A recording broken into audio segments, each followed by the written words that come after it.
Hello there. Atheist Junior here, your friend and humble narrator. And I was going to do a new episode in my series of Whackin' Atheist streams. However, Kent Hovind's latest episode of Whackin' Atheist has audio and video quality that is so bad, it was unusable for me to make a video with it. I didn't want to subject you guys to that. There were pauses like buffering. There was horrible frame drops, and the stream maxed out at 720p. I don't know why they try to live stream the way I do, because they're in the middle of Alabama and have a horrible internet connection. I have Google Fiber, so I'm able to do a live stream, but their bitrate is so low that everything looks like Legos, which is strange because I've seen Kent Hovind do pre-recorded videos in 4K that looked excellent. I don't know if that camera equipment doesn't exist anymore or if they forgot how to use it, but I don't know why they insist on doing live streams. Personally, I think it's because they want to be able to get super chats, which you can get in live streams like this one. Although Kent Hovind says that his channel is not monetized, it is. So instead, we're going to be looking at an older video that's always been a favorite of mine that I always meant to respond to but never got around to it. And that is an episode out of the video exchange debate between Aron and creationist Kent Hovind. And this video has kind of a neat intro. I'll give them credit for that. So let's check it out.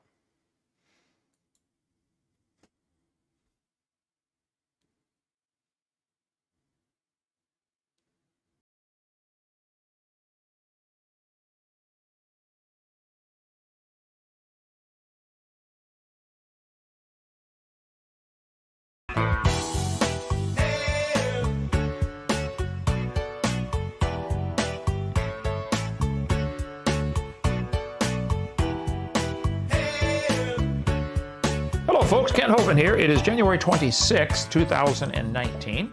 We're finally getting a few minutes to do another part of the Aron Nelson response, the sun god, who claims evolution is true. And we claim evolution is stupid, so somebody's wrong. I asked him to supply his 3 best evidences for evolution. Now, there's a little confusion over the word round. Round 1, round 2, round 3. Some don't seem to understand. We have a different concept, okay? Some think it was, the first one was him and me, and then the second one's him and me, and the third one's him and me. If you watch my original offer, it was, you give your best 3 evidences, round 1. Round 2, I will respond, which I did in 6 or 7 DVDs, okay, or YouTubes. Then you respond to that, which you did in 7 YouTubes, and now I give round 4. Now, I didn't. Okay, so it seems to me that the logical thing to do, if you're telling Aron to present 3 lines of evidence, would be Aron presents his first line of evidence and you respond. That's round 1. And you guys go back and forth until you hash out the first line. Then you have him give his second line of evidence. That would start round 2, and so on. But somehow we're up to round 4. I think Kent just changed the round system just to insult Aron in a very petty way. That's what this whole thing was, because he knew he was never going to win this debate. And this debate still technically isn't finished. I mean, Kent said it might take several years. So we're still waiting for Kent to finish this debate.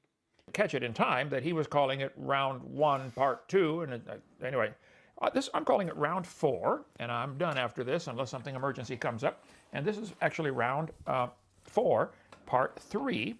We're taking up what he calls round 2, part 1 at the 9-minute 30-second, 24-second mark. And we covered this a minute ago. I covered this on the last one, his teaching about evolution. okay? And he claims that the book from Berkeley shows the eukaryotes and all the plants and animals and everything had a common ancestor. And he's arguing about the meaning of the word evolution. So let's continue. Let him talk for a minute, and then I'll stop as necessary. Evolution 101, which I know he's already seen because he said so. I have seen it, and I disagree.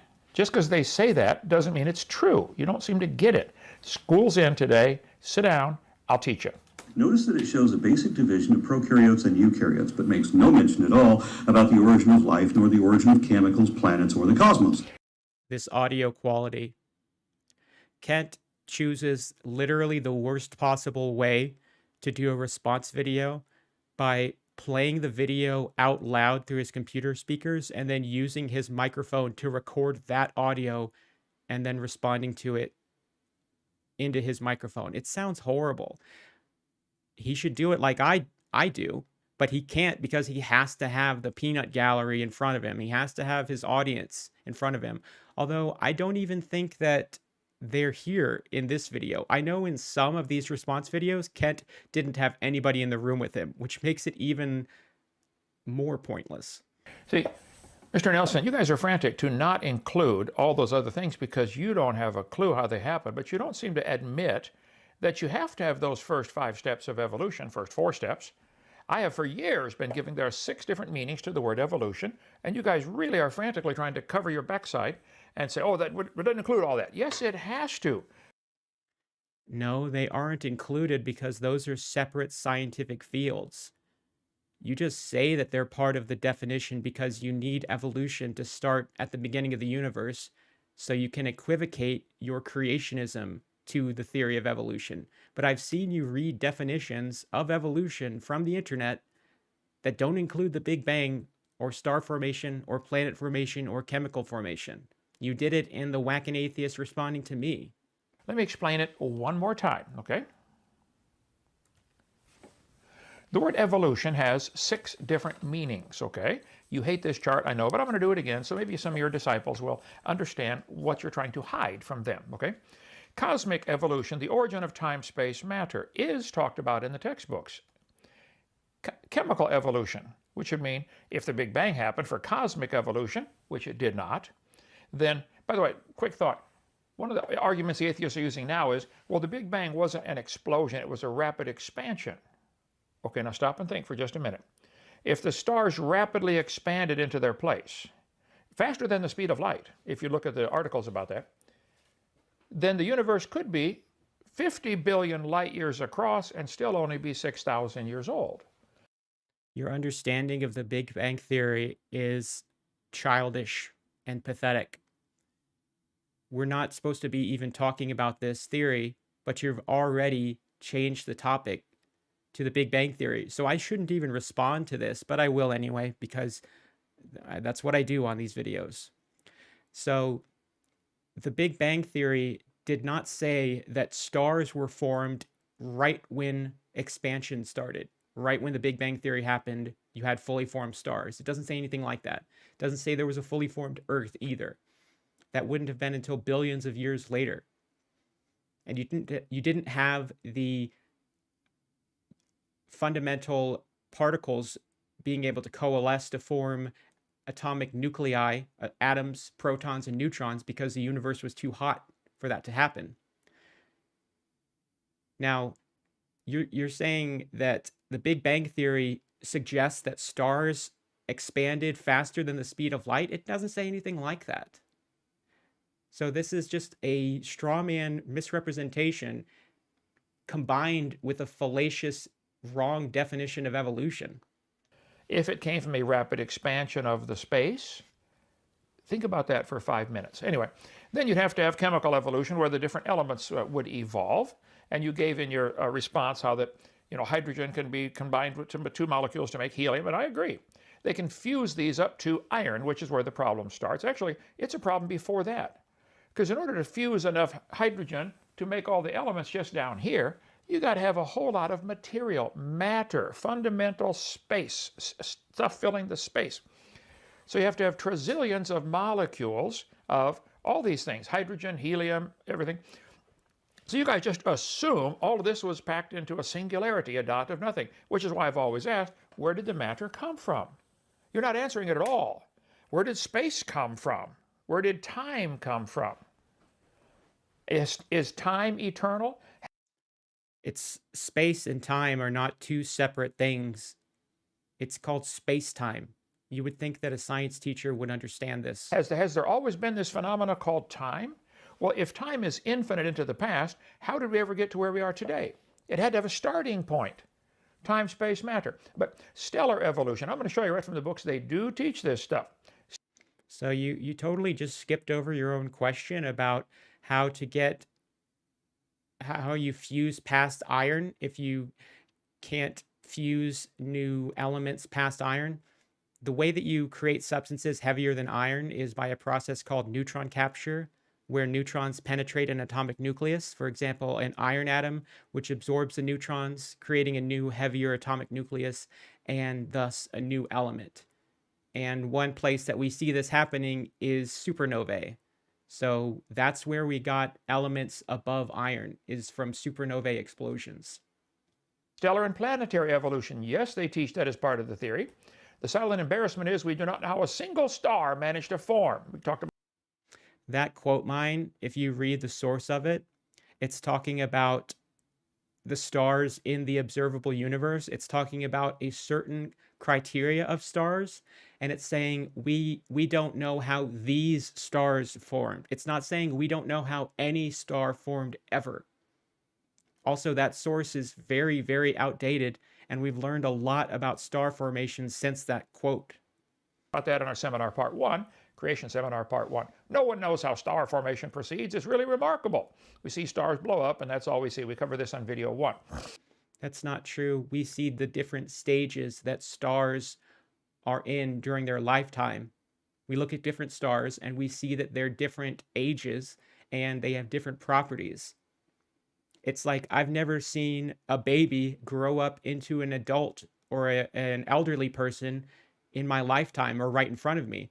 That doesn't mean we don't know the different stages of a human life, and we can't extrapolate from that babies grow into adults. You know, oh, all we see is old people die. That's all we see. We never see people getting born. Organic evolution is certainly part of the theory. Now, here's a book that you refer to in a second here called the Campbell Biology book. Only I have the 2017 edition. All right. On page 57, it talks about organic evolution.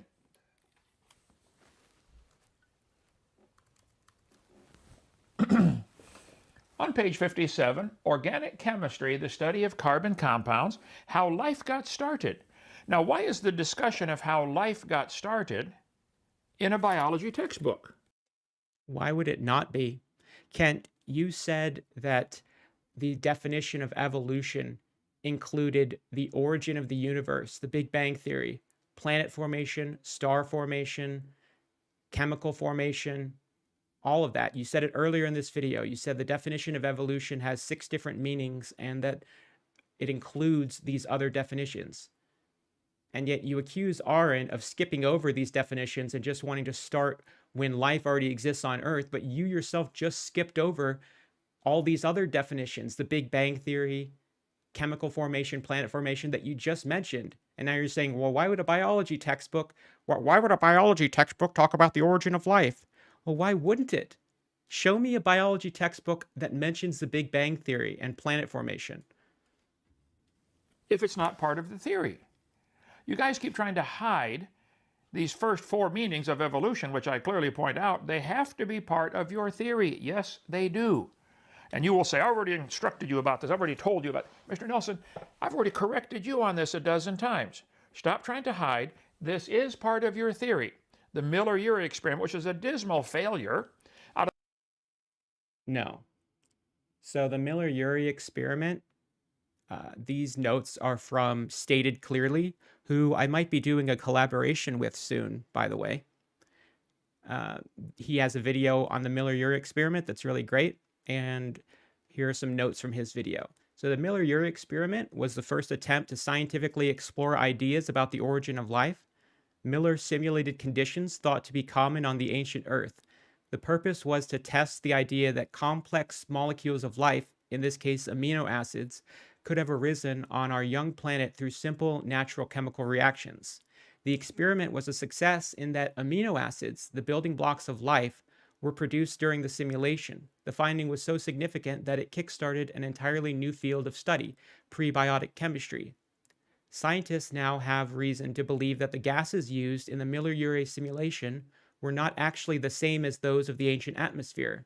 Because of this, many experiments have since been done, testing a wide variety of atmospheres and different environmental conditions. The results are overwhelming. The molecules of life can form under a wide variety of ancient Earth-like conditions. Many questions about the origin of life remain to be answered, but these findings give strong support to the idea that the first living cells on Earth may have emerged from natural chemical reactions. So it wasn't a dismal failure because it wasn't trying to accomplish what you think it was, Kent. They weren't trying to create life in the laboratory. All they were doing was simulating the conditions on the early Earth as best they could and seeing if these conditions could result in amino acids. They weren't going to have a gerbil appear in a test tube, Kent. If that's what your bar of success is, then yeah, it was a failure. But that's not what they were trying to do. Also, there was no rock involved. Of the 20 necessary amino acids to make proteins, they produced basically 2 of them. Half right-handed, half left-handed, which creates a giant problem. I don't know if you guys have seen Logic's series on Kent Hovind. Hello, my name is Kent Hovind.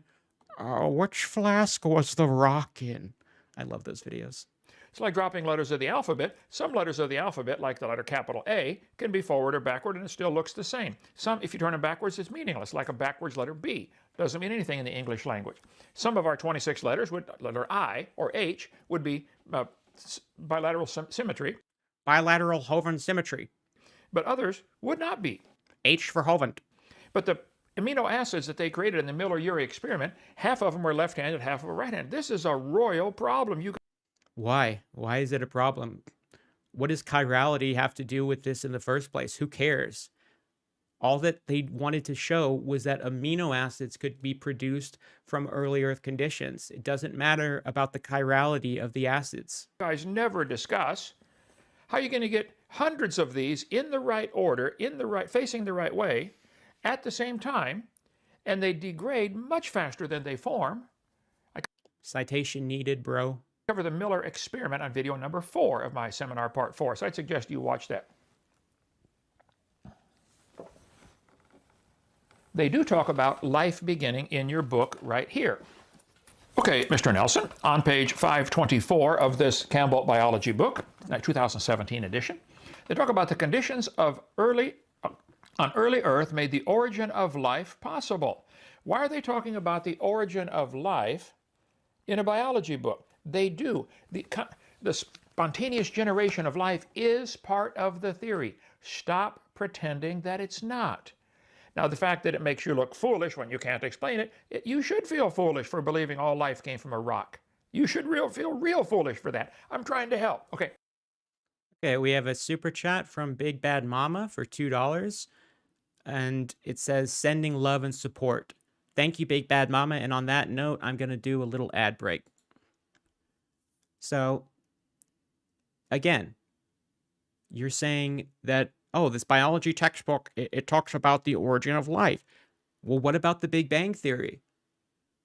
What about planet formation? Show me an evolution textbook or a biology textbook that talks about the planet forming. Why wouldn't they talk about the origin of life in a biology book? Biological life, that's relevant to biological life, obviously. What a stupid question. Let's continue. We'll let him talk with his diatribe here. Yeah, Kent Hovind accusing somebody else of going on a diatribe. That's because evolution is not about the origin of life, the universe, and everything. Yes, it is.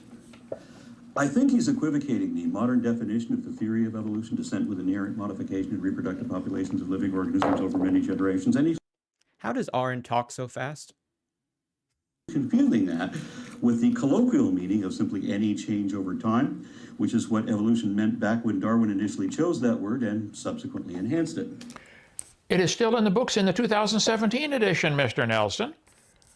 You're dreaming if you think they've changed their mind. It is all part of the theory.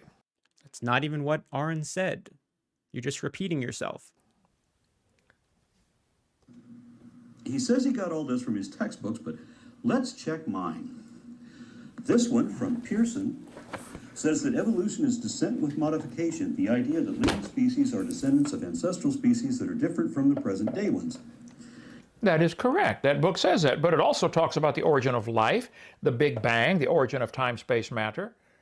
You lie. You are a liar, sir. It does not mention the Big Bang. Show me where it mentions the Big Bang. It is in the newer edition of the same book. I bet it's in yours too, but you didn't want to make those quotes, did you? You selectively quote mined. And this one from McGraw-Hill says evolution is genetic change in population of organisms.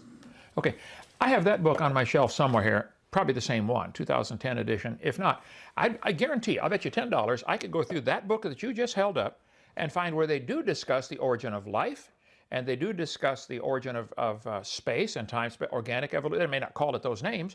Mr. Nelson. Hold on a second. Hold on a second.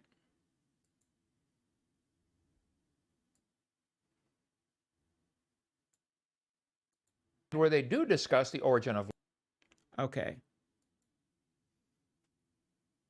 Chat, I don't know if you guys can read this text, but do you see anywhere that it says the Big Bang Theory?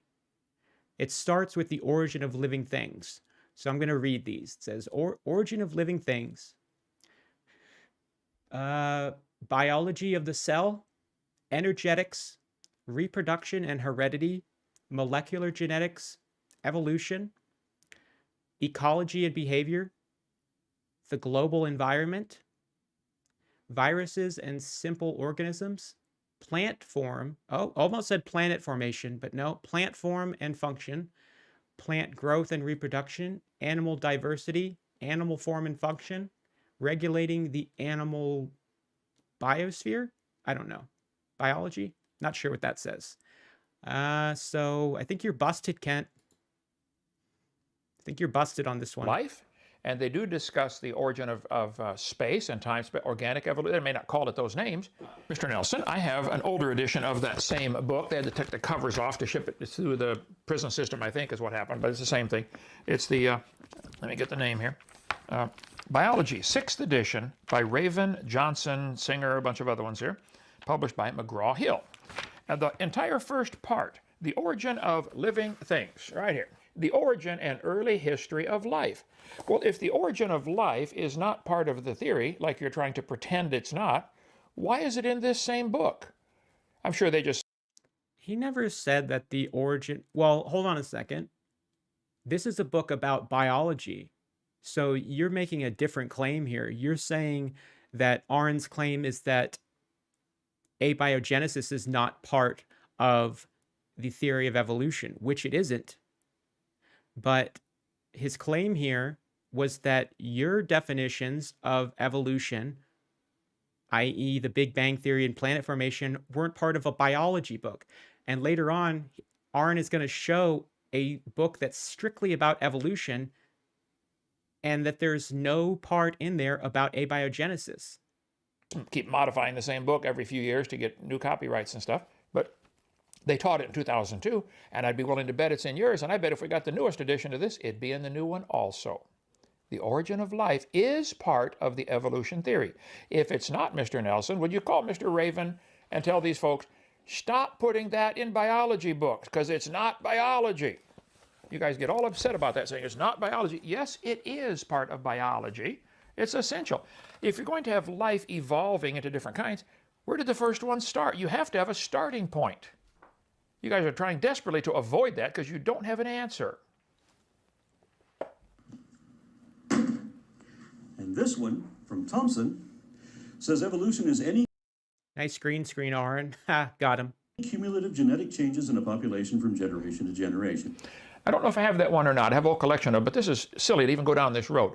The fact that you can select one quote out of a book that gives the meaning that you want does not mean you've looked at all the quotes that talk about that, because I simply mentioned evolution has 6 meanings, and it does. Then why aren't they in Aron's textbook about evolution? One of them is the origin of life, and you frantically do not want that to be part of your theory. And that evolution leads to differences in populations and explains the origins of all the organisms that exist today or that have ever existed. How can you say such a stupid thing, Mr. Nelson? You just make this claim. Evolution leads to all the organisms that ever existed. You don't. Aron wasn't claiming that. Aron was saying, he was literally reading the definition of evolution from that textbook. And real quickly, I just want to try and make sure that what I'm saying comes off as clear here. So Kent is equivocating 2 things here. He's equivocating biology textbooks and the theory of evolution. So the original question was, does the theory of evolution include the Big Bang Theory, planet formation, star formation, chemical formation, and these other things, and the origin of life? Okay, which it does not. Then he made a separate claim, which was, does a biology textbook include anything about the origin of life? Which it does. Of course it does. Why wouldn't it? So he's equivocating 2 things here. That's very sneaky. He's a slippery, sneaky Kent.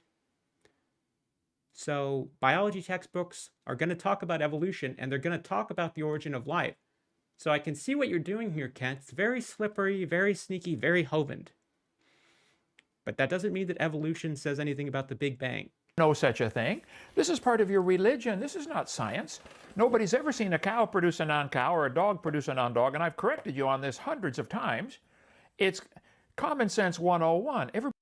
You've never corrected anybody on that, because that is a straw man argument that you make against evolution. Nobody has ever claimed that evolution says this. Nobody thinks evolution claims that a dog gives birth to a cat, which is what you're saying. Nobody thinks this, Kent. This is a straw man argument. This is a straw Hovind. Farmer in the history of the world will tell you dogs produce dogs and cows produce cows. There are no exceptions. None. But you just make a bold statement, well, they all came from a common ant. You don't know such a thing, sir. That's ridiculous for you to teach your disciples something like that. Ridiculous. Of course, the origin of organisms referred to what Darwin called the origin of species rather than the origin of life, because the origin of life obviously didn't begin with living ancestors, which is part of the definition of evolution. That's a good distinction to make. Darwin called it the origin of species because natural selection, mutation, and speciation is what we call the origin of species. Speciation is the origin of new species. And speciation is caused because of the mechanisms of evolution. Now, the origin of life itself, that's a separate thing. That's abiogenesis.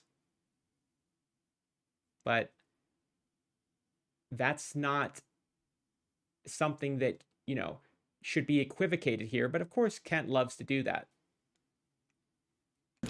There you go again, trying to limit evolution down to changes of living organisms. Well, the origin of life is included in the biology textbooks that you just held up, and it's an essential part of your theory. Or you don't have a common sense theory at all. I could point out that the Model T, over the years, I could line up a Model T and then all the different Fords up to the Lincoln Continental and say, look, this evolved. First of all, it didn't.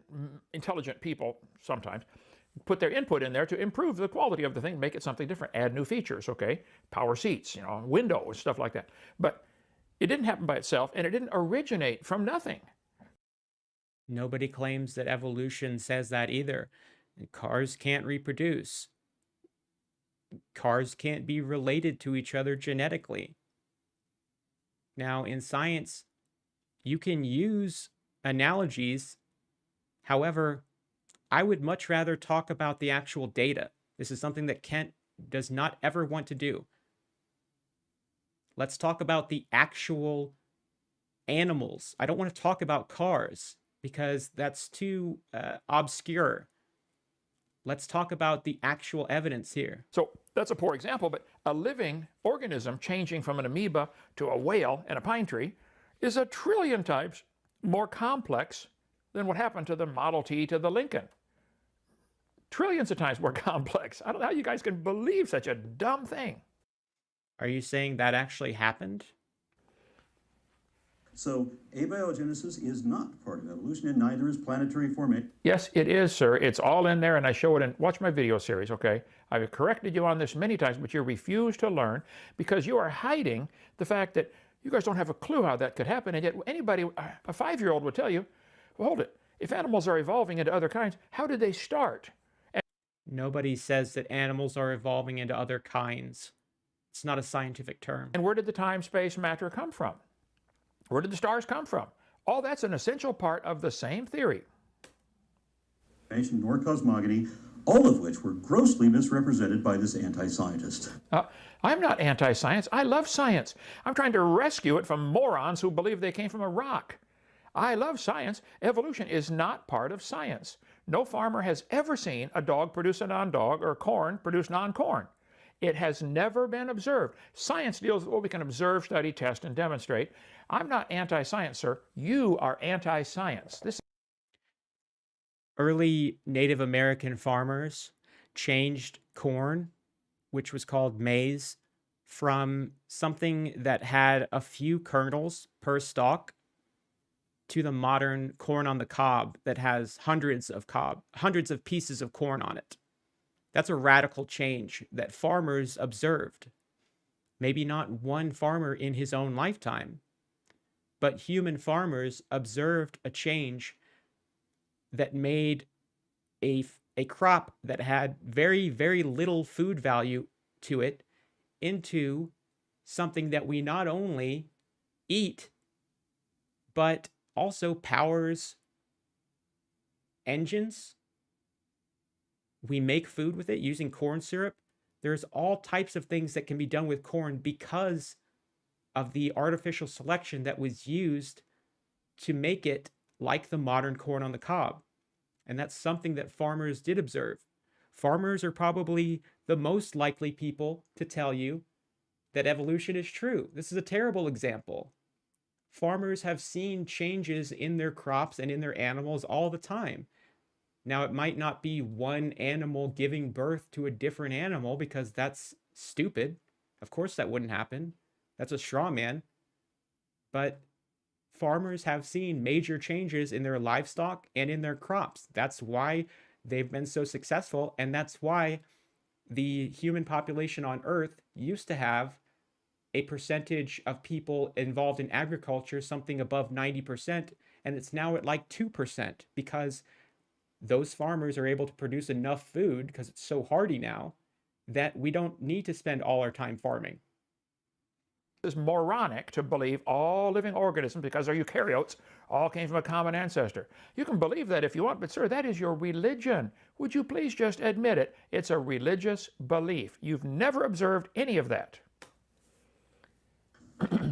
As I've already explained earlier in this very debate, evolution is not a religion for the reasons explained by my most recent video and the first part of this series.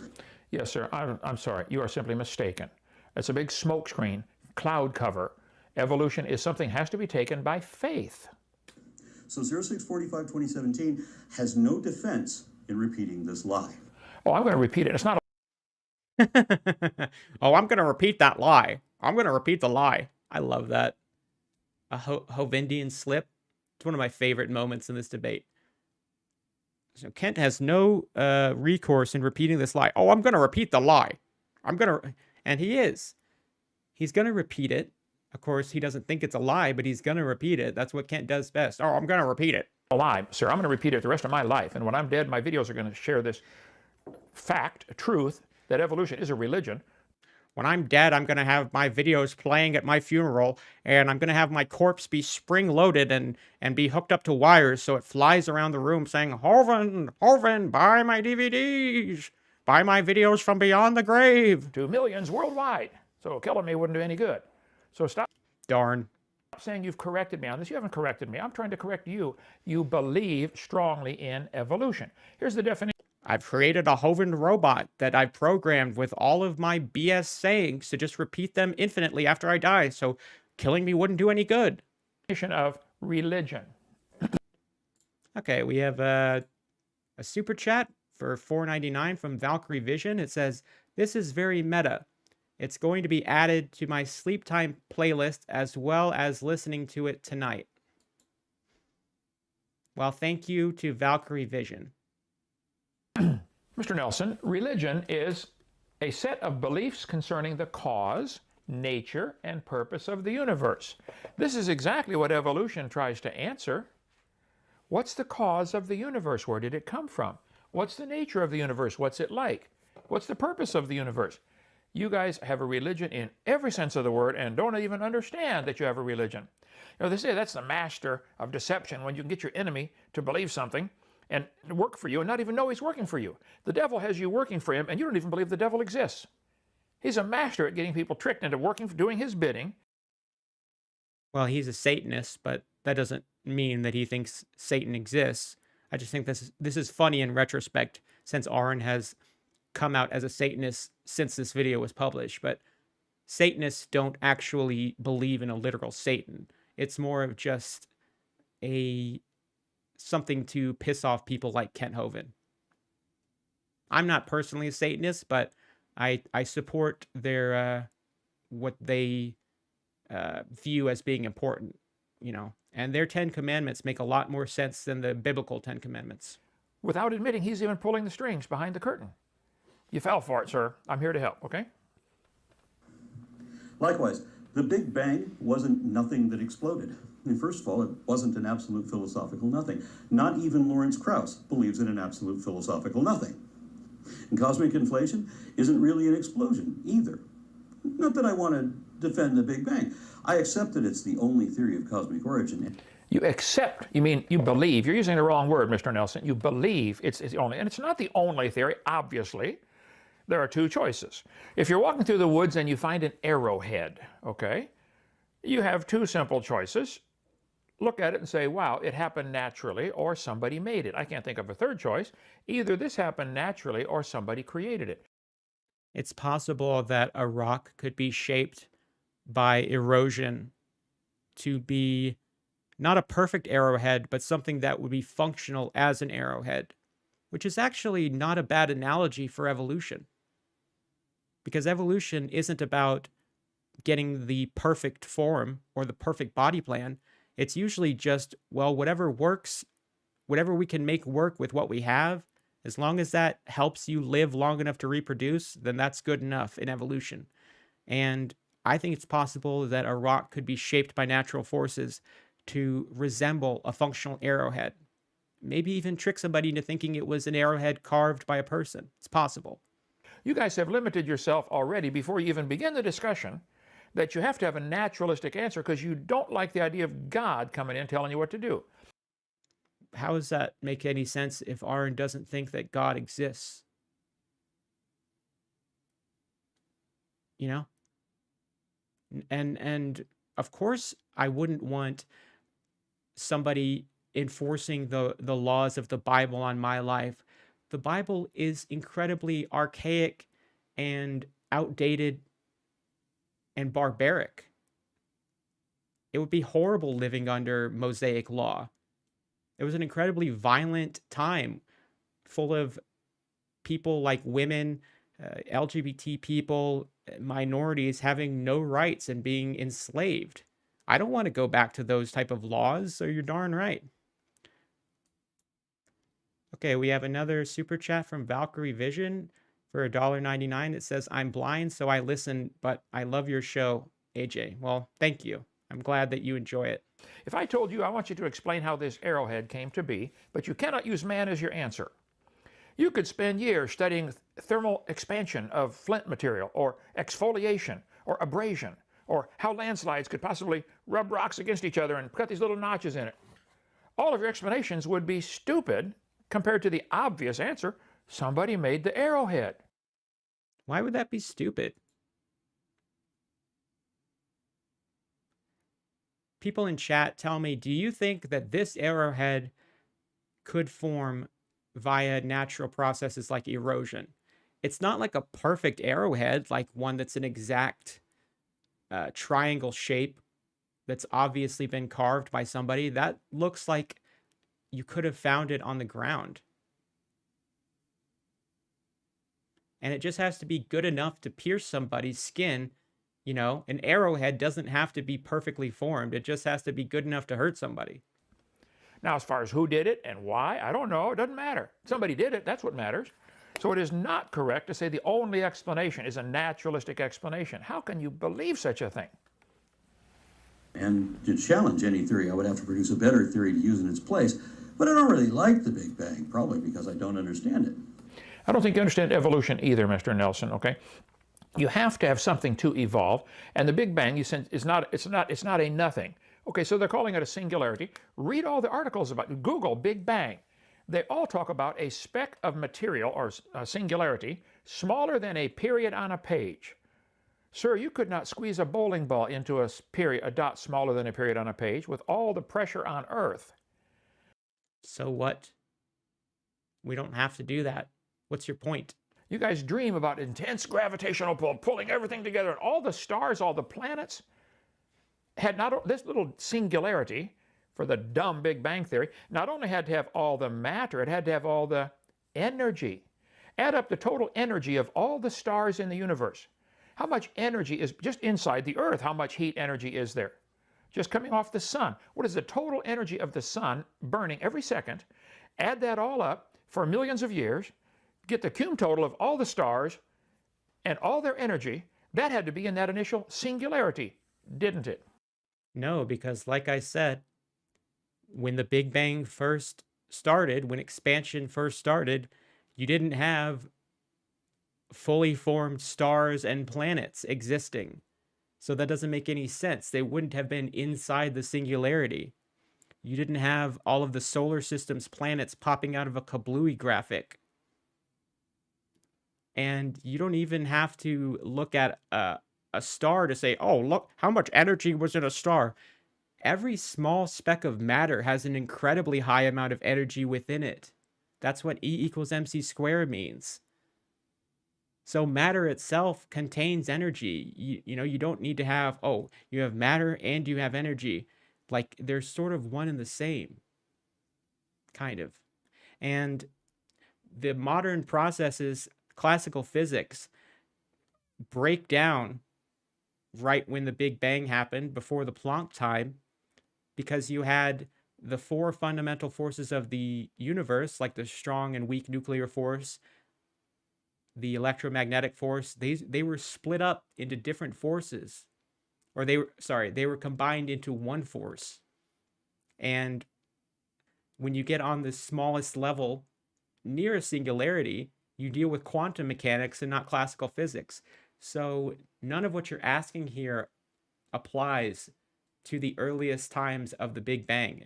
Scientists admit that they don't know anything before, like, I think it's like 3 to the 44 seconds, or before the Planck time, we don't know anything about the Big Bang or the earliest singularity. A singularity is not a physical thing that exists. It's just what happens when the math breaks down and you start getting infinite values.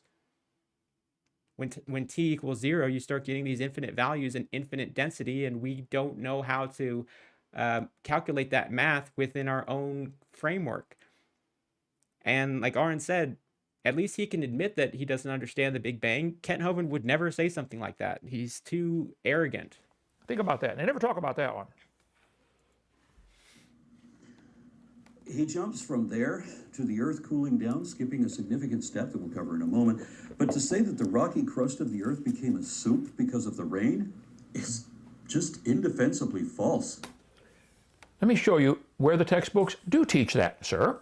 All right, Mr. Nelson, from the newer edition of the book here, page 57 on this edition, it talks about the Miller-Urey experiment. Let me read what it says to you, okay? In 1953, Stanley Miller set up a closed system to mimic conditions thought to, at that time, to have existed on the early Earth. A flask of water simulated the primeval sea. So he started with a flask of water and heated it and put it into a second chamber. Miller experiment's been famous since 1953. But they start with a soup of water containing different molecules and chemicals. Then on page 524, there are actually 3 pages in a row, 524, 525, and 526. That was the worst description of the Miller-Urey experiment ever. That deal about the same thing, about the origin of life from the oceans. Interesting. 524, bottom of the left-hand column. During the 1920s, Russian chemist Oparin and British scientist Haldane independently hypothesized that Earth's early atmosphere was a reducing, electron-adding, environment in which organic compounds could have formed from simpler molecules. The energy for this synthesis could have come from lightning and UV radiation. Haldane suggested that the early oceans were a solution of organic molecules, a primitive soup from which life arose. Page 524, left-hand column, near the bottom. That doesn't say anything about the rocks that were on the Earth getting rained on and turning into soup, because that's not what happened. So you didn't answer his question at all. You do believe you came from soup. Here's a That wasn't what Aron said. cell biology textbook. Planet Earth formed 4.6 billion years ago. But it would be a lot more than 500 million years before the planet cooled and a rocky surface was created.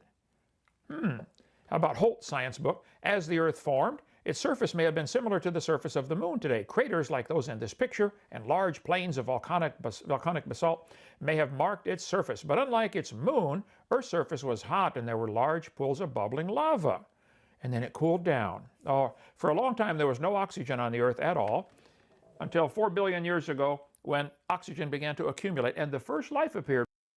That's not what it says. If you look at this axis here, it says percentage of present day oxygen levels. So this many millions of years ago, compared to the present day oxygen levels, yeah, there was basically nothing. That doesn't mean there was no oxygen. Because, like you said, the graph says rocks absorb oxygen. So that means during this time period, they absorbed whatever oxygen was there, but it was very little compared to the present day because we've had billions of years of algae and other life forms producing oxygen.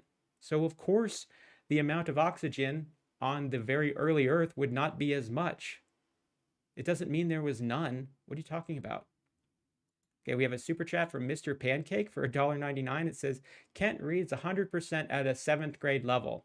Well, that might be giving him too much credit because Kent says, oh, well, I operate at a 4th grade level. Okay, Hovind, 4th grade, Hovind.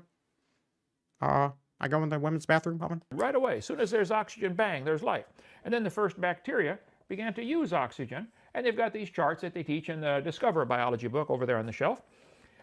I think those were called like archaea bacteria, something like that. Oceans formed as it rained on the rocks for millions of years.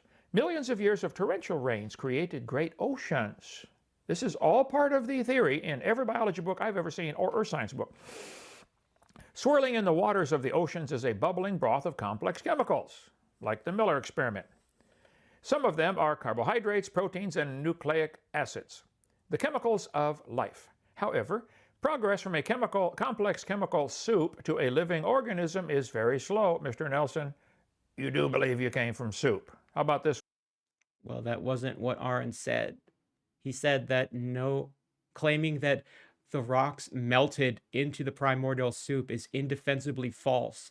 And you've gone on this like 15-minute tirade saying, you do believe you came from soup. Hovind. Campbell's. Chicken noodle Hovind.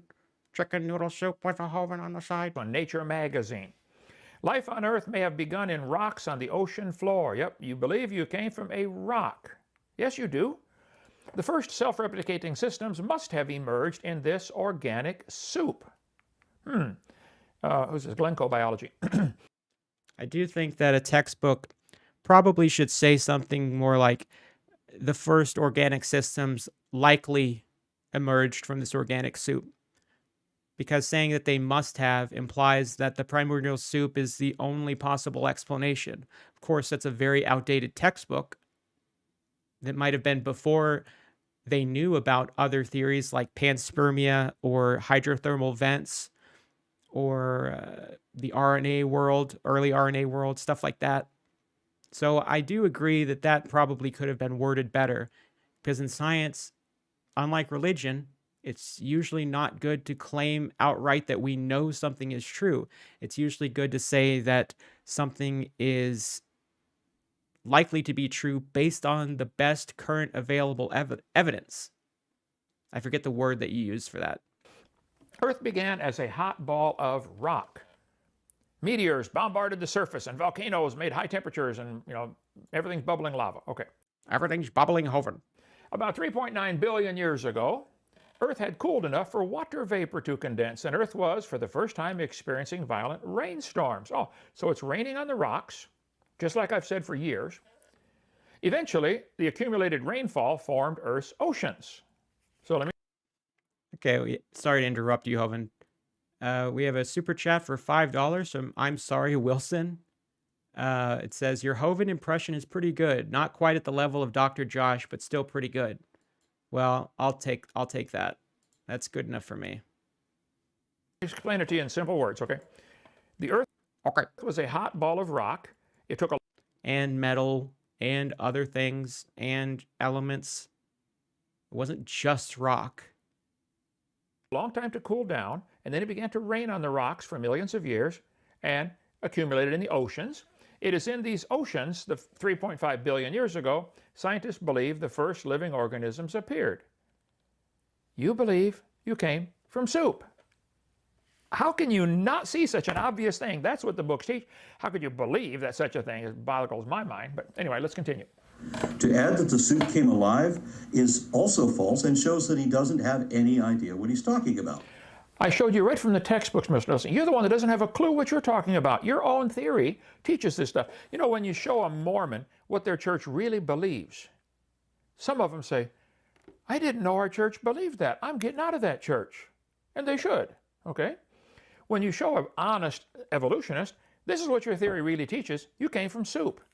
You should honestly admit, wow, that is kind of dumb. I'm going to give up on that religion and pick another one, like maybe Christianity. Most people who are Mormons are forced to be Mormons because their family are all in the church and they don't want to be disowned by saying that they don't believe their religion and get kicked out of their house. So no, that's not an option for people once they realize that being a Mormon doesn't make any sense. As if it's so much worse than your version of Christianity, Kent. Like, it annoys me when Christians do this and say, oh, this other religion is so goofy and stupid. No, it's not any better or worse. Of course, it just seems ridiculous to you because you weren't taught it as a child. How you feel about that religion is about how atheists feel about all religions. So now you should understand more, but of course Kent won't.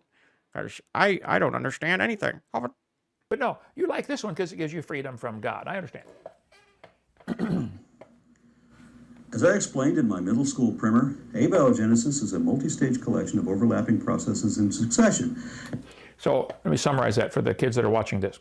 Abiogenesis, the beginning of life. How did life get started? Genesis, beginning, bio meaning life, okay? So it's a multi-step process. It took a lot of different steps. It didn't happen at all. You're making all this up. If it's that simple to get a bunch of chemicals together and add heat or energy or lightning strikes or UV light and make life, do it again. They've been trying since Miller experiment. No, they have not. The Miller-Urey experiment was not trying to create life in the laboratory. And nobody ever said that it was simple and easy for the origin of life to happen. It wasn't one process that happened over the course of a day that you can just repeat. We're talking about an incredibly long process that's a mixture of many different processes. We don't even know how many over a long period of time. And we're talking about cyclical processes that repeated over and over again. radiation, evaporation of water, condensation, mixture of elements and chemical reactions that repeated over and over again, lightning strikes. So just saying, oh, we'll do it again in the laboratory, it's just a ridiculous thing to even ask, because you know that nobody's going to be able to do this. That's why you say it. All he made was 2 simple amino acids out of 20 necessary, and his experiment demonstrated it can't happen. That's what he did. No, he didn't. How did it demonstrate that it can't happen? It wasn't trying to demonstrate life being formed in the lab. Like I said, it was just trying to show that the early Earth conditions could form amino acids. It succeeded in that. And not only does it not necessarily depend on the primordial soup hypothesis, but it wouldn't be the soup coming alive even if it did. So, well, you have a fair point there, Mr. Nelson. It wouldn't be the soup coming alive, it would be the chemicals in the soup. So you just admitted that you're wrong, and what you've been saying for years is totally wrong. Sorry. The potatoes got together with the carrots and came alive, or whatever was in the soup. So technically, I guess you might be right on that one. Maybe examine that to possibly modify how I say that, but I think everybody else understands it but you. The soup came alive. Yep, the potatoes and carrots were in the soup because potatoes and carrots weren't already part of living organisms like plants. They came alive in the soup. It just shows that you don't even take this debate seriously. You're just here to try and make Aron look silly, you know? The contents of the soup came alive. That is what I just showed you. That is what the theory says. everything he just said is inexcusably wrong. No, everything you are saying is inexcusably wrong, Mr. Nelson. This is not science. It's your religious belief. Admit it. I think it's a dumb religion, but you're welcome to it. This is America, the land of the free and the home of the slave. You can...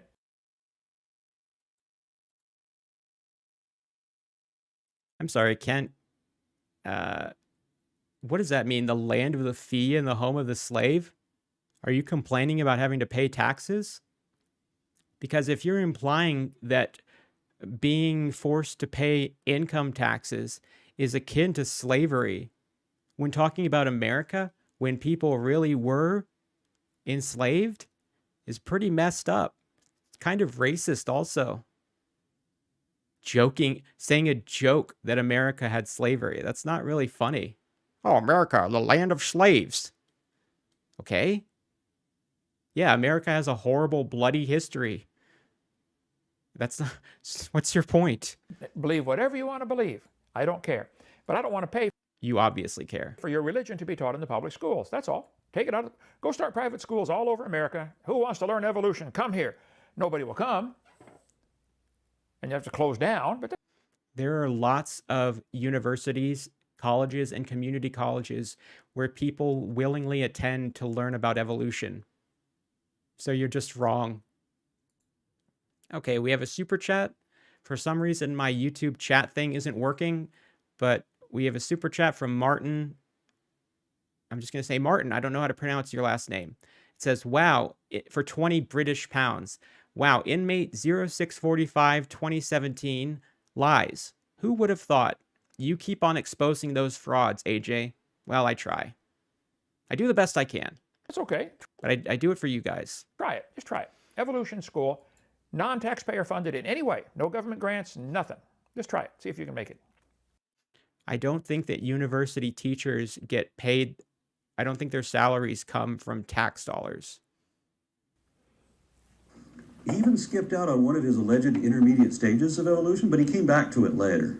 Well, let's do that one. All right, let's focus on this one right here. This is from Jack Chick Track, the 6 levels of evolution, cosmic evolution, the origin of time, space, matter. By the way, Aron, listen carefully. Listen.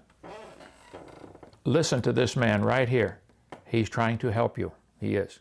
After the Yeah, you're not a narcissist at all, Kent. Big Bang. Chemical evolution. How did all the elements get there? If the Big Bang produced hydrogen, how did we get silver, platinum, and gold? I would like you to explain that. I'd still like you to explain that. I have to wonder how it is that you've been such an active anti-scientist since at least the 1980s.